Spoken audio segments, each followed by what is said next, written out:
20 ఏళ్లలో చర్చికి వచ్చిన 17 కోట్ల ఆదాయంపై లెక్కలు అడిగాననే నెపంతో తనను చర్చి నుండి బహిష్కరించారని కాకినాడ రూరల్ మండలం వాకల్పూడి గ్రామ నివాసి రెడ్డి ఆశాజ్యోతి ఆరోపించారు.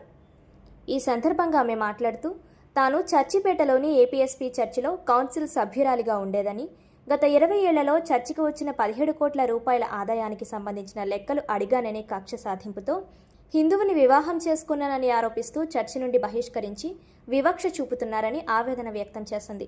అంతేకాకుండా చర్చి తరపున శంఖవరం గ్రామంలోని ఒక ప్రభుత్వ పాఠశాలలో బైబిళ్లు పంపిణీ చేశారని, రుణాలు కావాలంటే యేసు ప్రభువుని నమ్మాలని ప్రచారం చేశారని, దీనికి సంబంధించిన వీడియో తన వద్ద ఉందన్నారు. ప్రభుత్వ అనుమతి లేకుండానే చర్చిపేటలో 2 అంతస్తుల చర్చి భవనాన్ని నిర్మించారని, దానికి కేవలం ఇంటి పన్ను మాత్రమే చెల్లిస్తున్నారని గుర్తు చేశారు. చర్చి నిర్వాహకులు, కౌన్సిల్ సభ్యులు ప్రభుత్వ ఉద్యోగాల్లో ఉంటూ హిందూ సర్టిఫికెట్లు కలిగి చట్టవిరుద్ధంగా చర్చిని నడుపుతున్నారని ఆగ్రహం వ్యక్తం చేశారు. సదరు విషయంపై జిల్లా కలెక్టర్ ఆర్డీఓకి ఫిర్యాదు చేశానని, దీనిపై సమగ్ర విచారణ జరపాలని ఆమె డిమాండ్ చేశారు. నా పేరు రెడ్డి ఆశాజ్యోతి అండి. మాది వాకల్పూడి గ్రామం, కాకినాడ రూరల్. చర్చిపేటలోని చర్చి నిర్వహిస్తున్నారండి, ఏపీఎస్పీ చర్చి అని. దాన్ని అందరూ కూడా పోలీస్ ఎంప్లాయీస్ కట్టారండి. దానికి ఎటువంటి పంచాయతీ కలెక్టర్ గారు అనుమతులు లేకుండా 2 అంతస్తుల బిల్డింగ్ అని పన్ను పడుతుందండి. ఇప్పుడు కూడా పన్ను విధించారు పంచాయతీ వారు. ఇంటి భవనం కిందే ఉన్నది తప్ప చర్చిగా ఎటువంటి అనుమతులు లేకుండా చర్చి నిర్వహిస్తున్నారండి. దాని ఆదాయం 20 సంవత్సరాల నుంచి ఇప్పటి వరకు 17 కోట్లండి.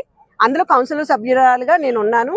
అయితే 17 కోట్లకి లెక్కలు అడిగానని, ఎటువంటి పర్మిషన్ లేకుండా ఇటువంటి కార్యక్రమాలు నిర్వహిస్తున్నారని, అంతేకాకుండా చర్చి తరపున శంఖవరం అనే గ్రామం వెళ్ళి ఒక ప్రభుత్వ స్కూల్లోని బైబిల్ పంచిపెట్టి ఒక పీడీ గారు మీకు ఏదైనా సరే మరి లోన్లు కావాలంటే యేసుప్రభుని నమ్ముకోవాలని బైబిల్ పంచడం జరిగిందండి. ఆ వీడియో కూడా నా దగ్గర ఉంది.